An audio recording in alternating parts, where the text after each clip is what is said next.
The story you're about to hear is true. The names have been changed to protect the innocent.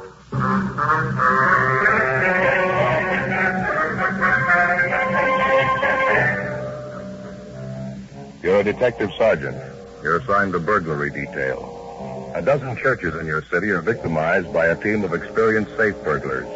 You track the suspects for weeks. You finally apprehend 3 men. Your job? Convict them.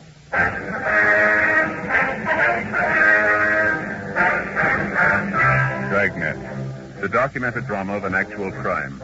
For the next 30 minutes, in cooperation with the Los Angeles Police Department, you will travel step by step on the side of the law through an actual case transcribed from official police files. From beginning to end, from crime to punishment, Dragnet is the story of your police force in action.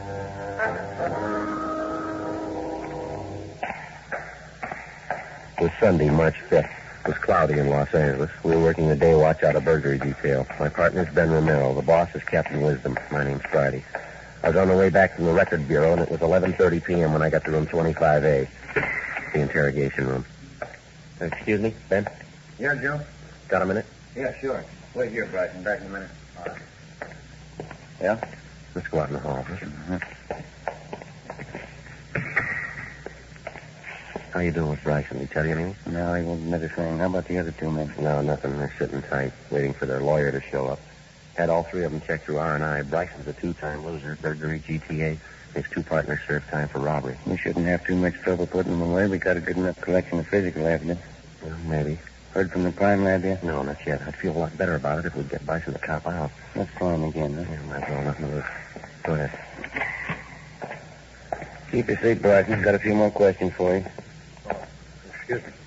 I thought you had it all squared away by now. I thought you were going to say I could leave by now. No, afraid not, Bryson. You haven't even given us a story yet. Well, I told you I didn't have anything to do with it. It seems pretty obvious I did, and I thought you'd take my word for it. Can you think of any reason why we should? You lied to us once already, didn't you? I didn't lie to you. I told you the truth. I didn't break into that church. I didn't have anything to do with it. On the way in here, we asked you if you'd ever been arrested before, and you told us no. Our record bureau says you're a 2-time loser. Oh, well, I'm sorry about that, Sergeant. I really am. When you picked me up, I guess I got a little nervous. I didn't mean to lie to you. I was just a little mixed up, I guess.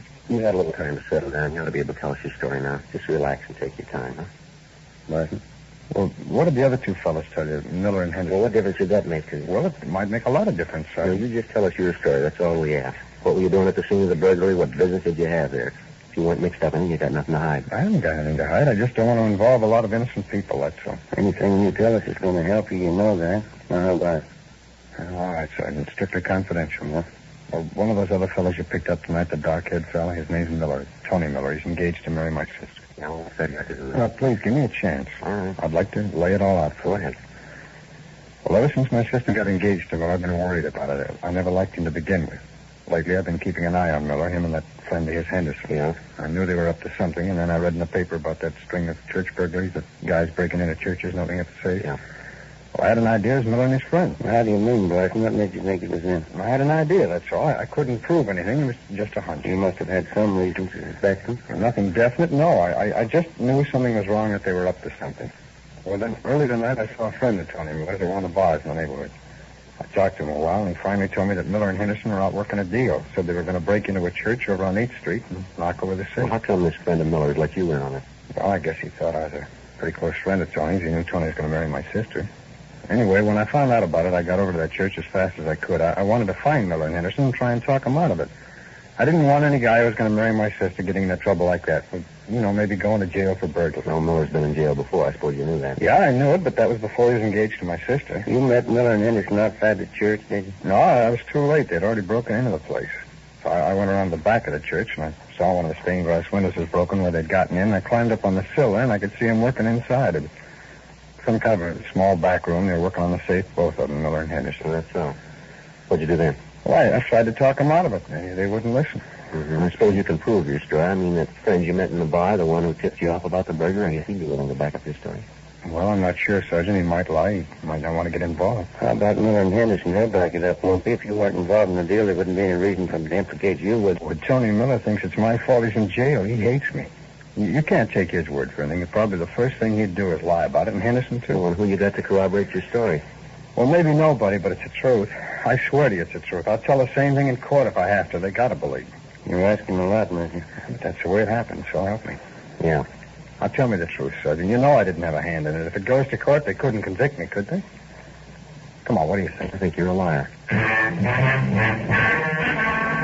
To the working detective, the one logical way to appraise a known criminal is by his record. You estimate him the same way you check a particular make-up automobile, a racehorse, or a radio set, by past performance. By refusing to buy his trumped-up story, we didn't figure that we were doing the suspect Charles Bryson an injustice. Bryson was 37 years old. He'd spent 13 of those 37 years in prison, either the county jail or the state penitentiary. His criminal record dated back to the time he was 20 years old. Besides serving numerous shorter terms for lesser offenses in the county jail, Bryson had spent 2 terms in the state penitentiary for burglary. Despite the efforts of the probation officers, the adult authority, and the rehabilitation officials to help him, he seemed content to go along in his criminal career. In this particular case, the series of church burglaries, we had good reason to believe that Bryson and his 2 accomplices, Miller and Henderson, were the guilty men. All 3 of them were booked at the main jail on suspicion of 459 PC.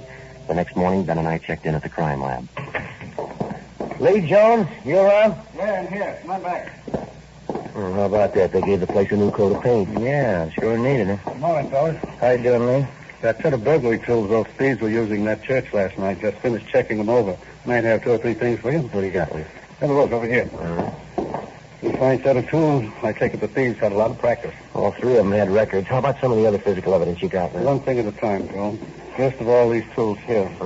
Small sledge, these 3 jimmy, pinch bar, and a screwdriver. I think we can tie them in with at least 6 of those church burglaries. I think we can do it for certain. Good enough for 3 convictions? I think so, if the jury's listening. Well, how you got it worked out, Lee? Tool markings? That's part of it, yeah. I want you to take a look at this pinch bar here. They did a lot of their work with this. I guess I don't have to tell you there aren't 2 identical pinch bars in the world that could leave the same exact markings on a piece of woodwork or on a safe. Yeah. There aren't a pair of tools in the world that leave the same markings on anything. Yeah, we know, but can you show a jury positively that the thieves used this pinch bar here on 6 of the jobs they pulled? That's the idea. I compared specimen markings of every one of these tools against the markings made at the point of entry on 6 of the churches these thieves broke into. In every case, the markings match perfectly. These are the tools that made them, no doubt about it.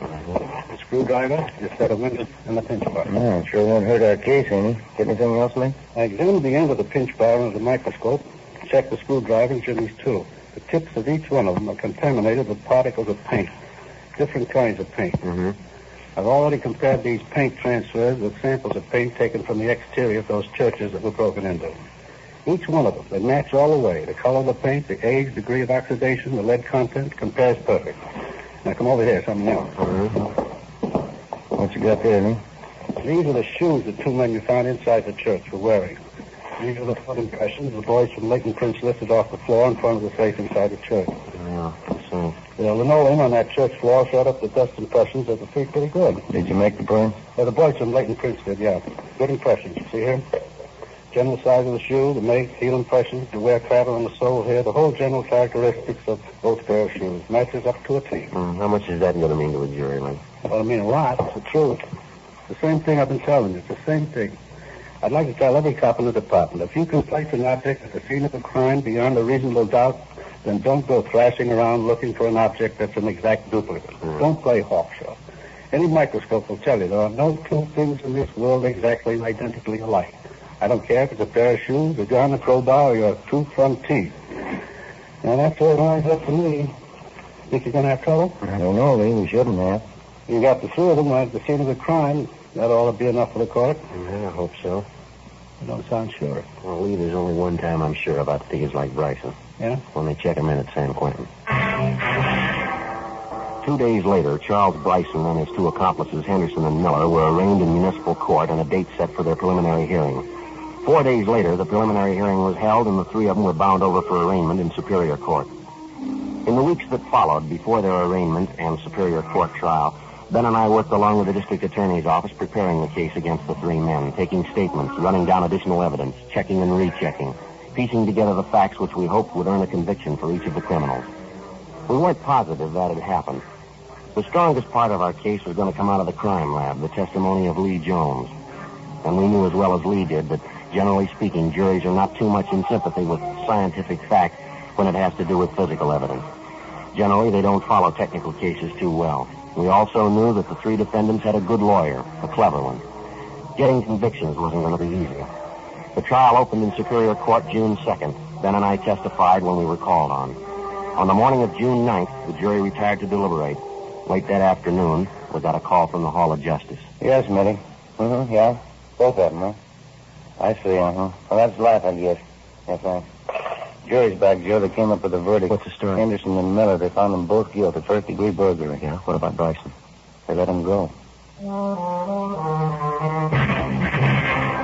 Well, maybe it was no great shock to us, but after the time and effort we put in on the case, it was a disappointment. The worst of the three criminals had been set free. At the trial, Bryson had taken the stand and told the court the same cock and bull story he'd told Ben and I, that he'd gone to the church, the scene of the burglary, to plead with Henderson and Miller not to commit the crime. Bryson had a good personality and a fast line of talk. It wasn't hard to see how he could convince a jury that he was only an innocent bystander. The biggest obstacle that stood in the way of convicting Bryson was that the prosecution, the district attorney, according to law, could not call to the attention of the jury Bryson's previous criminal record, especially his 2 prior convictions for burglary. To them, because of the limitations of the law, he was presented as a private citizen with as much integrity and as clean of any previous guilt as you or your neighbor. Henderson and Miller were committed to the state penitentiary to serve sentences as prescribed by law, and Charles Bryson, shortly after the trial, left the city. 2 months passed. Saturday, August 8th, I started on my vacation. 2 weeks later, on August 22nd, I checked back in for work. Hi, Joe. Good to see you. Hi, Jim. What's been doing? Oh, not too much. How'd the vacation go? Well, pretty good, thanks. Mother and I went up north to visit some relatives up in Marin County. It was a nice trip for her. She hadn't been feeling too well, you know. Oh, that's too bad. Get any fishing done? A little, yeah. That's sure beautiful country up there. You been around? No, I took off today. Been putting in some full days while you've been gone. That's all. Anything special doing? Oh, nothing too big. String of chain store burglaries, south end of town. I've been working along with Ben. Yeah? Giving you much trouble? It's been going a couple of weeks. Not getting any better. I begin to feel the pressure a little. Well, how's it stand? Any leads on the suspect? Just one. Yeah? A guy by the name of Charles Bryson. When our suspect, Charles Bryson, left Los Angeles after his trial some 3 months before, we had reports that he was headed east for the city of Memphis, Tennessee. In subsequent weeks, we had word that he was also seen in St. Louis, Missouri, where police officers had him under surveillance as a possible suspect in a robbery there. On or about August 10th, the St. Louis police lost track of Bryson. A week later, the newest series of burglaries began throughout Los Angeles. The thief's M.O. matched that of Bryson down to the last detail. The places burglarized were chain stores, supermarkets generally. The method of entry was the same, prying open a back window with a pinch bar or similar tool. The manner in which the safes were opened in the various business places, that matched too. So did 5 sets of foot impressions found at the scene of 5 different burglaries, each of them made by a man wearing tennis shoes. The operation corresponded exactly to the way Bryson worked. But there was one big hitch in the investigation. Nobody could be sure Bryson was back in town. No one had seen him. No one had heard from him. Monday, August 24th, 8 a.m. Got us running in circles so far, Joe. I can't figure. I bet lunch money is Bryson, but we can't even start to prove it. Well, how about the people in town Bryson runs with? They all been checked out? The one we know about, yeah. His friends, relatives, always know him hang out. We've been over it every inch of the way. If anybody knows, they're not saying. There's no trace of them. Yeah, that's a possibility. Maybe we're wrong. Go ahead. What do you mean maybe we're wrong? Well, the only lead we've got is the M.O. Bryson isn't the only thief who operates that way. It could be another man using the same system. Yeah, we thought about that. You ran a check through the stats office? Yeah, The only known burglars in our records who operate like Bryson are either in jail or out of town or they're dead. We checked it through a couple of times. Keeps coming out the same way. Bryson's the only strong lead we got. Yeah, but I got it. Burglary Friday. Yes, sir. You know Sir Sergeant Tabor's out right now. Is there any message? Well, I guess about 10 minutes. Yes, sir. Right. I'll tell him. Thank you. You're sure the M.O. on all these jobs matches Bryson, huh? All the way. That's what's got me stumped. If the guy is pulling these jobs and he is in town, somebody should have spotted him. These chain stores he's hitting. We've had stakeouts on him for 10 days. I've got every informant we know watching for Bryson, and not a sign. Hopefully a minute ago, Jim said they'd call back. Oh, thanks. Got this teletype this morning. I've been announcing from San Quentin. Might be a line on Bryson. Let me see. An answer on that mail watch we asked him for. What angle's this, Ben? You remember church burglaries, Miller and Henderson, through the Senate of San Quentin? Oh, yeah. You asked Clinton for a mail watch on both of them, did you? Yeah, I figured there was a chance Bryson might write to him. Looks like it got us a lead. Well, what have they got there? It's from the warden's office, and so it says, regarding your request on information concerning Charles Bryson, on August 22nd, Anthony Miller, our number 172-156J, received letter from person signing himself George Cameron. Contents of letter suspicious. Cameron, that mean anything to you? I just checked Bryson's package again down to R&I. Cameron was his mother's maiden name. Bryson's used it as an alias before, quite a few times. How about the return address on the letter, Ben? Los Angeles? Main post office, general delivery. Monday, 10 a.m. We alerted the post office detail and arranged for a mail watch on all incoming letters through general delivery addressed to Charles Bryson, George Cameron, or to another of the suspect's known aliases. A week passed. No sign of Bryson, no trace of any of his correspondence through general delivery. Another week went by. 2 more chain store burglaries. The M.O. in each case was the same. It matched closely to Bryson's known working habits. But despite our precautions and the close check we maintained on his friends and his known hangouts, the suspect still remained unseen and unheard from. On September 9th, an informant of Ben's called us at the office and told us he thought he'd seen Bryson the night before. Yeah, Matty, where was that? Yeah, right, we'll check it, thank you. Bye.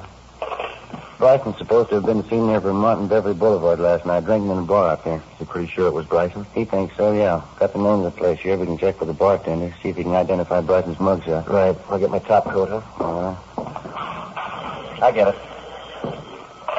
Burglary Friday. Yes, sir. When was that? Yeah, go ahead. I got it. Yes, sir, right away. Post office detail. Bryson called for mail at the general delivery half an hour ago. Where is he? They following? 280 Glenmore, apartment 6. He's there now.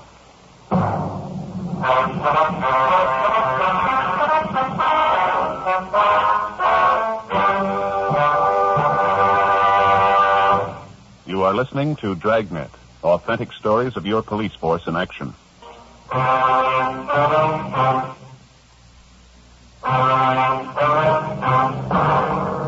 September 9th, Tuesday, 11:30 a.m. The burglary suspect, Charles Bryson, was placed under surveillance at the apartment where he'd gone immediately after calling for his mail at the general delivery window in the main post office. 3 teams of men were assigned the job of following Bryson alternately, 24 hours a day. We waited for a chance to get into his apartment and search it while it was empty, but it never occurred. Somebody was always there, either Bryson or a tall, dark-haired woman, his common-law wife. During the week that followed, the suspect was watched everywhere he went. He attempted no burglaries. On the 8th day, the stakeout was removed. 3 nights later, 2 burglaries were committed. Both jobs bore the marks of the suspect's M.O., but we couldn't prove a thing against him. We knew the setup we had was going nowhere. If we wanted to get Bryson red-handed, if we wanted a case against him that'd stand up in any court, we had to find a new approach. Lee Jones came up with an idea. There's a jar of stuff right here. The technical name for it's anthracene. I guess you heard of it? I think I've heard you mention the name, Lee. That's about all. Some kind of luminous powder, isn't it? It glows in the dark. No, not exactly. Here, take a look at some. There, you see? Colorless, odorless, no smell at all to it. It's a coal-tar product. We call it crystalline hydrocarbon. I see. Now, here's the point of the thing. When you take this anthracene powder and rub it into the surface of an object, it's completely invisible to the naked eye. You never know it's there. Here, let me show you. How about my coat sleeves? Yeah, that'll do. Got the powder all over it. Some in your hand, too. Rub it in, like so. Now, can you see or feel any of the powder while I put it on? No, nothing there. Now, let me switch on this lamp here. This is an ultraviolet light. Now, watch when I turn it on your arm, where we rubbed on the powder. Well, look at your hand, Joe. Like it's lighting up. Yeah, my coat sleeve, too. It's glowing. How about it? Will this stuff rub off, Lee? Try it. You're spreading it all over yourself, everything you touch. Anything harmful in it, Lee? No. Now, watch when I turn the lamp off. You see? Gone. Never even know you had it on. Only time it shows up is under ultraviolet light. Well, does it stay on you indefinitely, Lee? No, the maximum is generally about, say, 24 hours. You guarantee it'll work, huh? Well, all physics, Joe. Under the proper conditions, it's got to. It's just what I tell my classes up at the academy. Crooks and chorus girls have one thing in common. Yeah? They show up better when you put them under the right kind of light. When we left Lee Jones at the crime lab, we figured we had the potential solution in our hands, but there was still a lot to be done before we could go into any court of law with a case that we were positive was strong enough to convict Charles Bryson. Number 1, we had to get into his apartment when it was unoccupied. find the set of burglary tools he was using and douse them thoroughly with anthracene. The same for the clothes he worked in. Number 2, we had to get Bryson into custody within 24 hours after he moved on a burglary job or the anthracene wouldn't work. Number 3, we had to find the loot taken in the burglary in his possession. 10 days passed before we got a chance to make good on the first step. I get it, Joe. Right. Burglar and Merrill. Yeah, Jim. Good.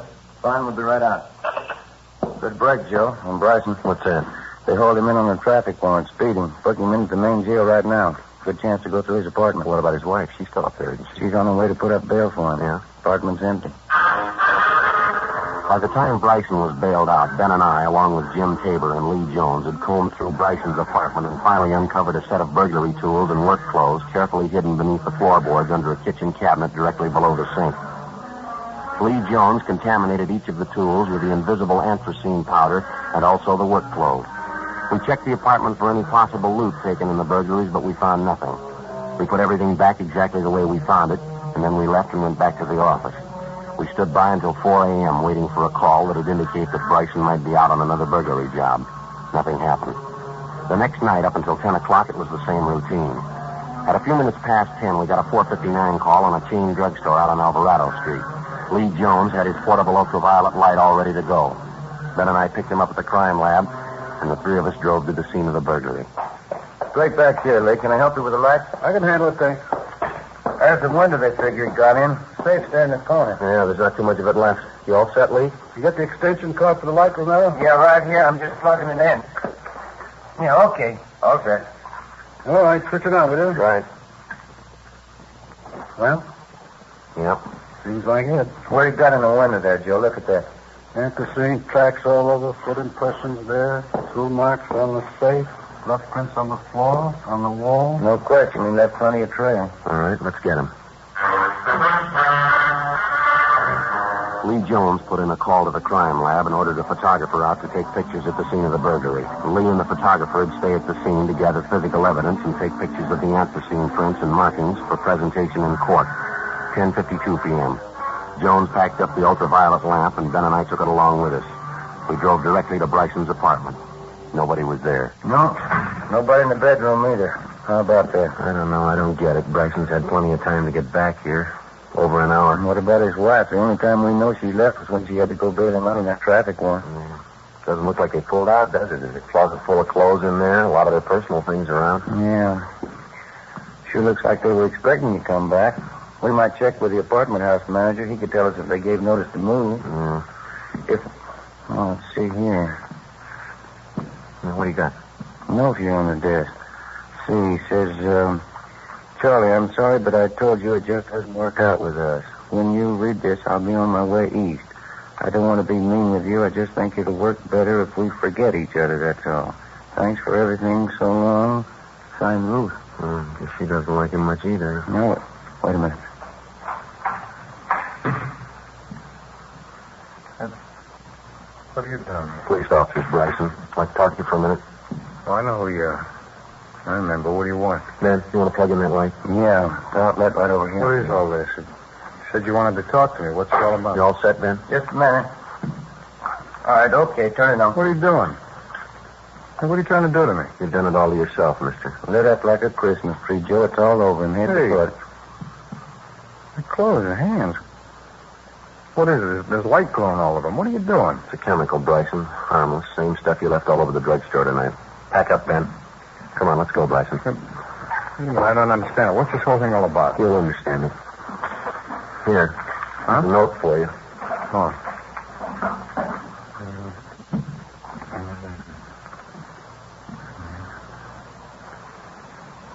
Sure. All set, Joe. Let's go, mister. I guess I didn't know. Just a tramp. I guess I should have been smart about it. Yeah, I guess so. Come on. How could I know? She said she was in love with me. I believed it. What am I going to say when they ask me? All our friends are all going to ask me. They'll say, what happened to Ruth? I'll say, what happened this time? What am I going to say happened this time? What are you going to say to the jury this time?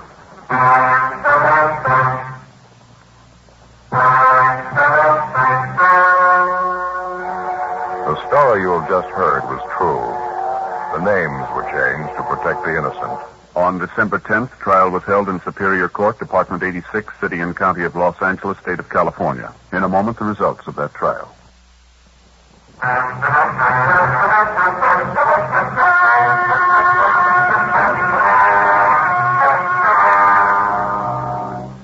Charles Lang Bryson was tried and convicted on 3 counts of first-degree burglary. This is punishable by imprisonment in the state penitentiary for not less than 5 years. However, due to his previous convictions on this and other felony counts, Bryson was judged an habitual criminal. He was sentenced to spend the rest of his natural life in the state penitentiary.